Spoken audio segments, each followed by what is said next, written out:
Good afternoon, everybody. Thank you for joining How to Speak Maintenance. My name is Jason Fein, and I'm the Maintenance Services Director at Camden Property Trust. And along with me is Becca. As always, I always enjoy having her on. She keeps me going in the right direction. She's the Vice President of the Good Texas afternoon, Department. everybody. Thank you for joining. Something happened. We got a little echo there. We got it. We'll keep Hi, going. Jason. How are you? Technology is always so much fun. I always love technology. Today, I want to bring some special guests on to share their stories of how they partnered with the office. A couple months ago on How to Speak Maintenance, we spoke with office employees and talked about how they partnered up with the maintenance teams and it helped with productivity and it made them more successful. So we thought, you know what? We got to give the maintenance employees an opportunity. So we've got two very special guests with us. We've got Philip, or Dom. We like to call him Dom. He's a part of my team. So welcome, Dom Maddalena with Camden Property Trust. Thank you.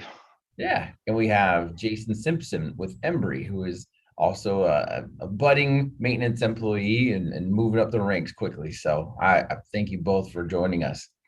We'll start off with Dom. You want to tell the listeners about your career and what you do? Absolutely. So I started with Camden about 6 years ago at our property here in Dallas. I started as a make-ready tech. Actually came in with the temp company. I used to work in restaurants and bars, and when I switched over, I went with the temp company. They put me at one of our properties for 2 days, and supervisor after the second day asked me to sit down on my lunch break and apply for the open make-ready spot we had, and I saw something in me, and so I applied and worked at that property for about a year and a half. I transferred to one of our bigger properties up in Grapevine as a technician. Worked my way up to an assistant maintenance there. And then I applied for a supervisor role with one of our properties in Plano. Worked there for a little bit. And then 2 years ago, we had bought a new property, 600 unit property, and I was offered the supervisor role there. So I transferred, bounced over there. And this past year, I've become our market maintenance manager for all of Dallas Fort Worth. So helping the teams with PM projects, making sure, that if they have trouble with training, I'll help them with training. We'll do EPA proctor exams, kind of hiring maintenance. I'll help with interviews and things like that, and just any kind of support I can bring to every property on maintenance. So it's been a good time so far. I've enjoyed having you on the team. So Jason, let's hear your story. Well, on and off the oil field. I'm based out of West Texas. So I was on and off the oil field most of my life. During one of the most recent layoffs, could not find any work. I realized I didn't have a lot of qualifications outside of the oil field. So I took a position as a groundskeeper with Ram Partners, and I was basically the only facilities person there. At one point, I just said, well, I've got some tools from at home. I can start trying to work on this stuff. Did that for about 3 months. I was offered a tech position. Took a very, very difficult property. My first day, I think we had over 350 service requests. Oh. Over the next several months, we knocked it down. We whittled it down. I learned a lifetime's worth of knowledge in just a few months. And within less than a year, I was offered a supervisor position. Right now, I'm currently with Embrey. I'm a supervisor at Sandstone Ridge, and I love what I do, and I can't really find myself doing anything else. This is something that I fell into on accident, but I fell into it and it just fit perfectly. And I find that I actually enjoy going to work every day, and I look forward to the challenge of something new. That's amazing. That's a great story. Good to hear that we got some oil workers coming over, joining the property management ranks. So well, and I met Jason Simpson on LinkedIn. Actually, he had commented on something, and we knew people in common, and reached out, and we were able to start talking. And the excitement about the industry and what it's providing to him and his family is just so contagious and so exciting. So Jason, so thankful and excited to have you on. And Dom, thanks for joining us as well. Yeah, absolutely. Well, before we started this call, Jason, you started talking about why you left your last company and why you went to Embrey. And I think that really kind of helps with this conversation. So would you mind talking about that a little bit? Absolutely. So I'm a big firm believer in the right property manager will make or break your facilities team and the property itself. There are times where you have a property manager who doesn't really understand our roles. And if you don't understand what I'm doing, how can I expect you to manage me? How can I expect you to manage my team in my absence? So I came here specifically to work for a very well-known and renowned property manager in our area. She has over 25 years of experience. She sat me down, we had lunch and we talked. I was talking about different properties. She's like, "Oh, I know the owner. There's so and so. I worked here back in the 90s," and I'm just blown away by the knowledge of the area around her. And I really look towards a manager that I want to aspire to be more like. And yes, our roles are completely different, but without her having that kind of base knowledge, how can I expect her to know anything about what I do? And I'm not, for the newer property managers, it's a little bit more difficult because they may not understand exactly what I'm doing on a day-to-day basis. They may question me, question what I'm doing, maybe not trust me. And it's hard to really have that kind of environment that you want to come to work every day if you have a property manager that's not active and involved with the property and trusting you to do your job. Nobody wants to be babysat. And don't get me wrong, there's a lot of guys who they need to be babysat. Let's just be honest. But if you are an effective, capable leader, you won't need that. And I think having that kind of relationship with your property manager, that is your partner. That you and the property manager have to be like this. You have to be two sides of the same coin. Property cannot operate efficiently with both sides of that coin working together. If you are working against each other, you will have conflict of unimaginable. It will never work. It won't. You need to be cohesive. So one thing I always look for is a property manager who understands what I'm doing, and if they don't, you can educate them. And just like they can educate you, like, leave them alone during AMEs. If they're doing their monthly account ending, leave them alone. Unless the building's burning down, let them girls work. They are busy. You don't have to bother them with everything, and they don't have to bother you with everything, but you have to effectively communicate always. You have to communicate. If there's something they need to know, send them a text. If it's something they need to know right now, then you call them, then you come in the office. I just personally, I feel like when they know a little bit about your job, the more you educate them, even through casual conversation. "Oh, how was your day?" "Well, I was over here. I started work on this garbage disposal. I went to go twist it, unfree it, and I broke everything underneath it. It took a 10-minute job, turned into an hour job, because then I had to go over here to get these parts that I didn't have in the shop." And through those kind of casual conversations, you can kind of educate them on what you're doing on a day-to-day basis.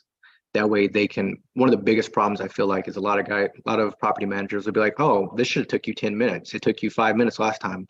Well, things change every now and then. So in our job, we had to be extremely fluid. No one day is going to be exactly like yesterday for the most part. We have to be fluid. And we have to educate them on that. Now, your older property managers who have been in the game for a long time, they know this. But Yeah.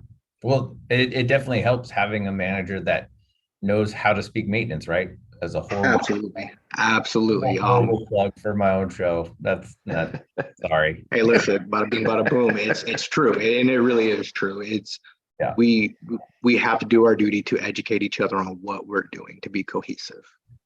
Let's dive in just 2 more seconds here. Can you give some specific examples? I think you said, when they're doing their month-end close, you give them space, right? You make sure that they know what's going on in an apartment through text messages. Are there any other little things that you would do that would help try to build that bridge with the office and build that foundation of trust?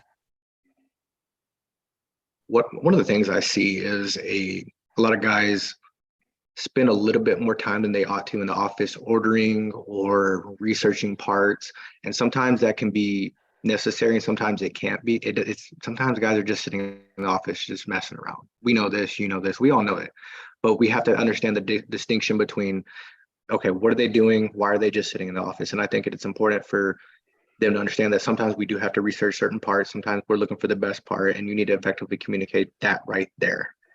What we're actually doing while we're in the office, and make the distinction of why are you in the office so much versus, okay, is he actually working right now? And I think communicating that right there would save a lot of problems with a lot of different properties. And that's just not for me. I've seen that from other guys talking to me so I'm on a few different Facebook groups. I like to monitor these kind of things, kind of get an idea of what other people feel like, because I'm not the end all. I'm just a maintenance supervisor. I don't speak for everybody, but I get to see what everybody else feels. And that seems to be a common issue is stuff like that, ordering parts, researching parts, stuff like that.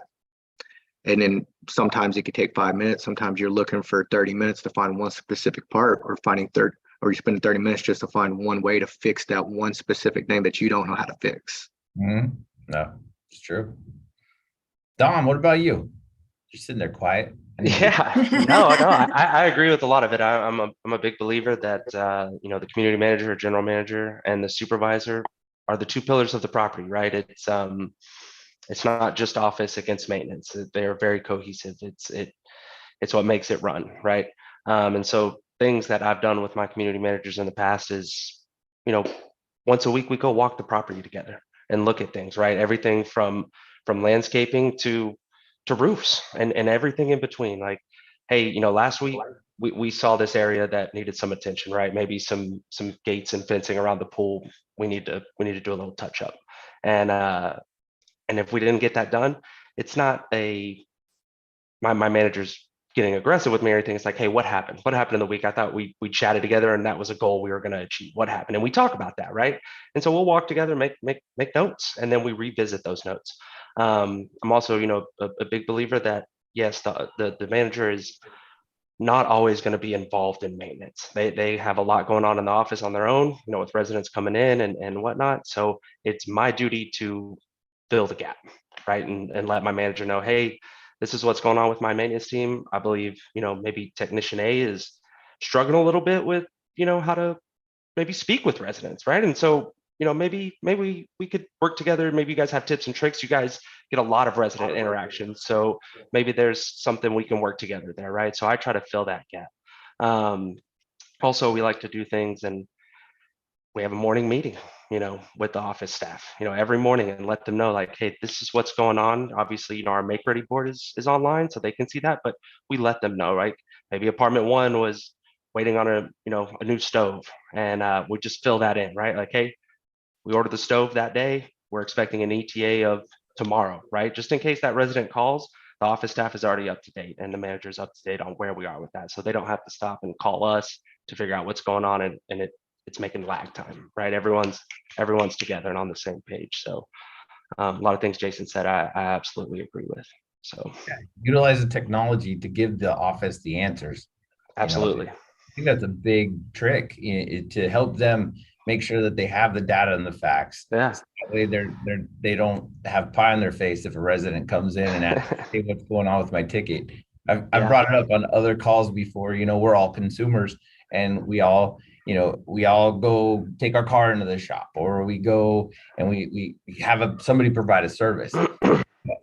And if I call and I say, hey, what's going on with this? And they say, well, I don't know, I'll call you back. I'll find out what's going on. Then it kind of looks bad on them. But if they were able to say, I'll pull your ticket up real quick and say, oh, look right there. That's exactly what the issue is. And the technician should be done it too. That's amazing. Absolutely. Yeah.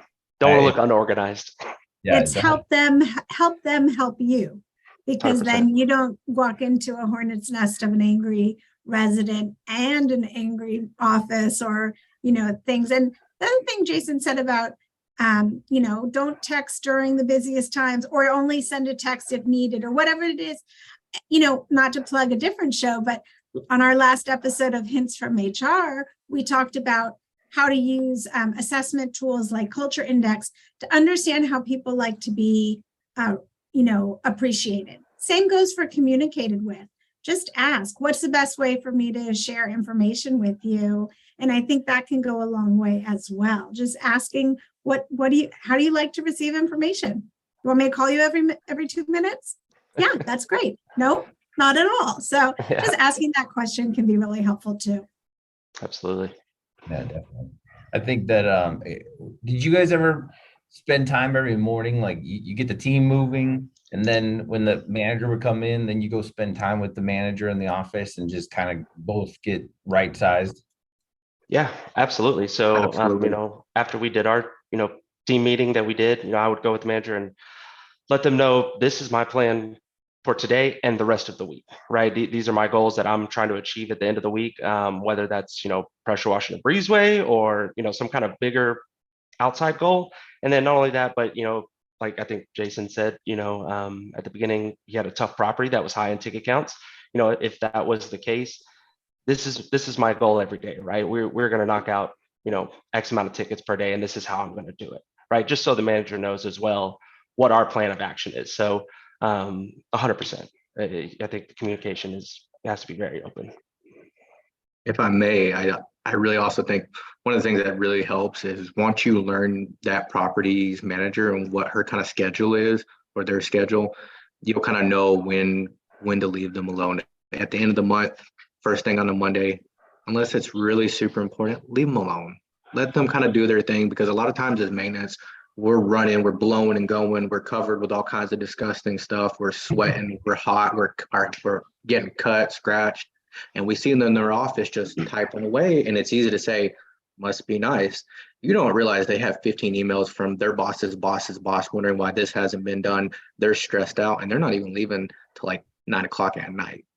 It's easy to sit on our side and say it must be nice, but we need to take the time to realize that they're struggling in their own way. Their challenge is unique. While their job may not be physically hard, the mental stress is extreme with property management. So I think we both need to kind of come to that thing. Both our jobs are extremely difficult, just in very different ways. Definitely. I think the teams that I've seen where there's a disconnect between the office and maintenance, there's not that time that they spend every morning just connecting and making sure that they understand how many tickets we're working on today, like you guys are talking about. Right. And if the office team doesn't know how many tickets we're working on or what the plan is, then they might start polling maintenance employees. I don't know if you guys have ever seen that, right? Where a leasing agent has their favorite maintenance employee. Mm-hmm. And every time you guys are saying, yes, I know. Can you go do this? I know what you're talking about. Can you go do that? Yeah. Yep. Yeah. No, they have. Oh yeah. Yeah. Played that part. I think we've all been there. Yeah. But it's important that we both, we're both trying to accomplish a task, right? And we're both, both the office team and the maintenance team, like you're saying, we both have these tough jobs, and we're trying to accomplish them, and we're trying to work together as a group. So do any of you guys have any other tips or tricks? Like if I'm a maintenance supervisor watching this podcast right now, and I'm like, man, I just feel disconnected from my office team. Like what's one tip besides, the spending every morning together? Is there anything else that you can come up with? Yeah, I mean, I think from the get-go, it's a relationship, right? And so I think from the get-go, you just got to be honest and say, hey, like I feel there's a disconnect here, and I want to bridge that gap. So I think like Becca said earlier, I think a great tip is saying, how can I effectively communicate with you? And is that through email? Is that us meeting once a week? Is it us meeting once a day?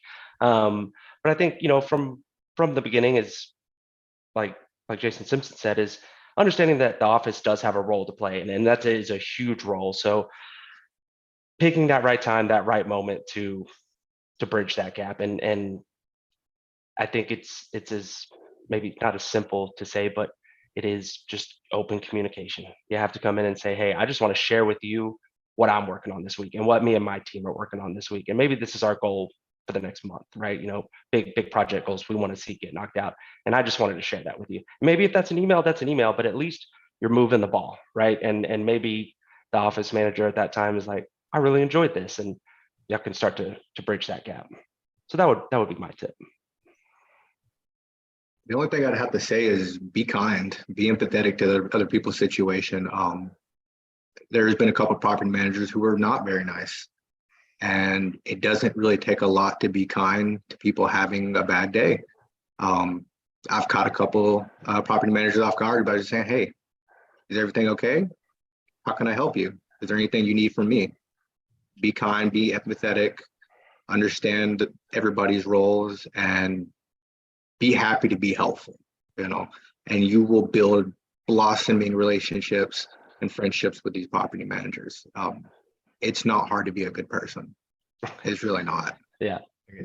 That's good.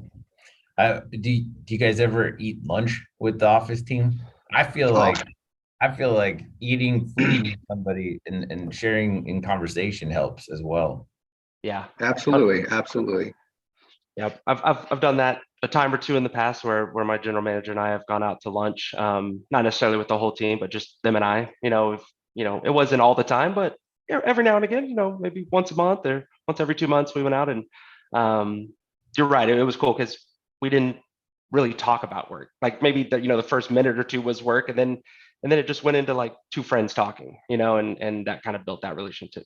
So I agree with If I may, I agree. It's so helpful to humanize these people. you. When I first started, anytime I saw a regional or a regional vice president, it was just like, you hunker down, you try to not be seen, right? One thing that helped me is I got involved with my apartment associations. I've met so many people that I see a regional vice president, the owner could come down. I'm not going to change anything. I'm going to shake his hand. Hey, I'm so and so.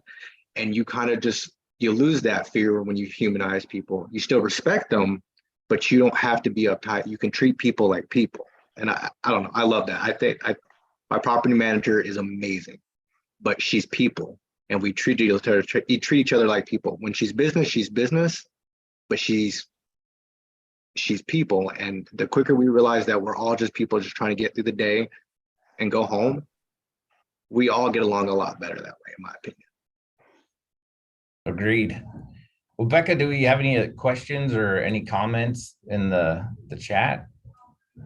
Yeah, I mean, I think this feels sort of like basic things to being a good person or being a good coworker, but it's important that they're said, and it's important that they're shared, and people maybe stop and think a little bit about how you could, ask, what can I do to help you with your day? Can I make your day easier?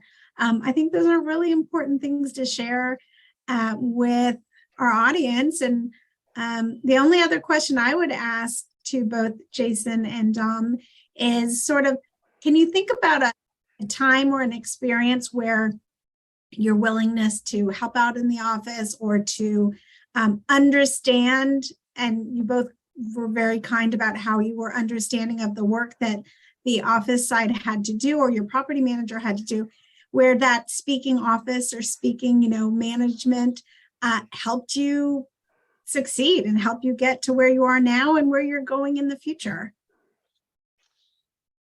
Yeah, I think so, moments where a catastrophe happens, whether that's, this past freeze, right? And we get lots of sprinkler breaks and the office is, I think maintenance gets it too, but the maintenance kind of gets the brunt of an upset resident, right? And the office is getting the back end where they're just coming in day after day after day after day and just getting pelted. And you see that moment of you don't lose your professionalism, you don't lose your smile, because at the end of the day, this is what we're here for, right? We're here to take care of these residents in this property. And to see that makes me want to be better at it as well. It's to see someone standing there just day after day after day taking that hit and turning people around. And that's, when they're done with that conversation and they turn around, they left them, in a better place than when they came in, right? They walked out feeling taken care of. And that's what, as a supervisor, what I was trying to reiterate to my team was, when we come in to fix something, we want to walk out knowing it's fixed, and that resident knows that they have been taken care of, right? And we shouldn't have to necessarily have this problem again. Not saying that things don't break again, but you know what I mean, is that we came in, we handled it, we left them better off than the way we came in. And so that's it for me. Impressive. That's hard to follow up. Come on now. The best example I have of something like that is during a REAC when I did Section 8 low income. We had a REAC inspection. My property manager asked me to be there at 5 a.m. That's pretty early for property management. So of course I said yes. They're going to pay me the full hours. I'll be there. I showed up. I looked to my left, and she was right there too. And Miss T, that was her name, just Miss T. She's an older lady. We just called her that. She used to do corrections, and she was tough as nails. And she showed up, and she had gloves on. I'm like, "What you doing, Miss T?" She's like, "I'm about to go pull all these weeds in front of this over here. I can't get the landscapers out quick enough." And so I sat there with this lady at 5 o'clock in the morning pulling weeds. And I just sat there and I was like, wow, I have never felt that kind of admiration for a property manager. As she went out of the way, put herself in my shoes. She didn't have to. She didn't have to. Is pulling weeds going to matter to the REAC? Probably not. Let's be real. But she wanted to make a good impression. And she showed up at 5 o'clock in the morning, and it was pretty cold that morning. I don't know, I can't remember why, but it was cold. And she was there hustling just like the rest of us. And I feel like just taking the time to do a little extra gains a lot of admiration. Yeah. Well, and I think that you can say the same for us, right? If a maintenance employee sees that there's one person in the office and there's 5 people standing around, right? Then go spend 2 seconds and walk in and say, hey, Mr. Resident or Miss Resident, how can I help you? What do you need? Oh, you need a package. What apartment are you in? And so, you could scratch their back just as much as they can scratch ours. And it's important, and they'll see that, and they'll pick up the vibe that, you're willing to help. And I love those stories. I've got a couple of people that I worked with as well, that they would go and they'd stay late at night, painting walls and hallways before a big inspection or a big walk. And now all of a sudden I felt like I needed to do the same for them. And it was cool to see that kind of relationship. And then guess what? It flowed into more important things like, you know what? Hey, I'm really busy today. Can you guys not call the maintenance employees? Because we've got a really big day ahead of us. And they're like, you got it. I'm gonna stay back. So it's good stuff. Yeah, and I just refreshed and there were a bunch of comments, but really it was that you guys are right on the money, that eating lunch with your team is great and meeting once a day is important, and communicating throughout the day in the right way.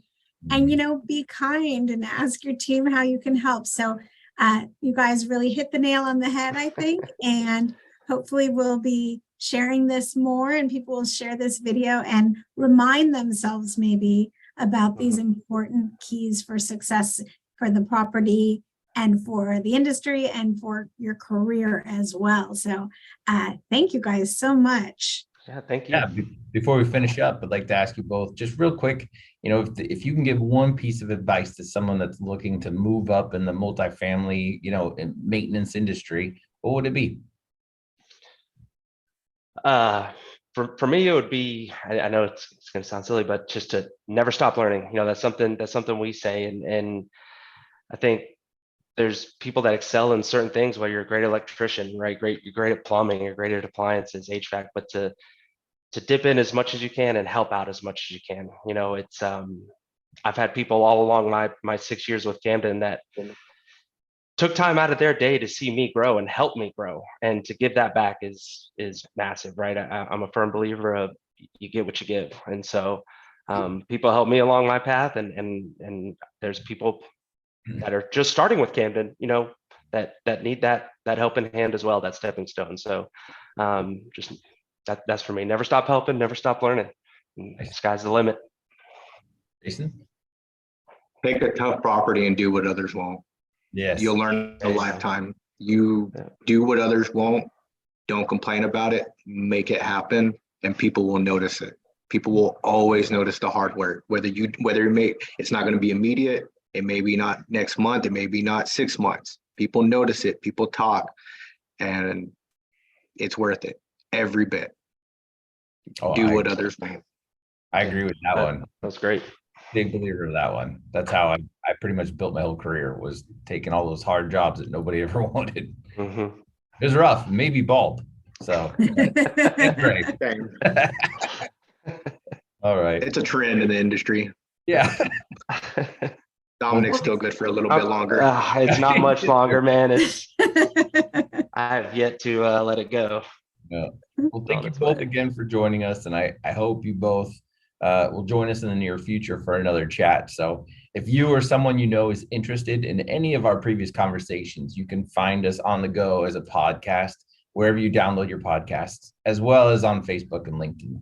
So thank you, Becca, for your time. Thank you, Jason and Dom. And I will talk to you again next time. Thanks, everyone. Thank you. Thanks, guys.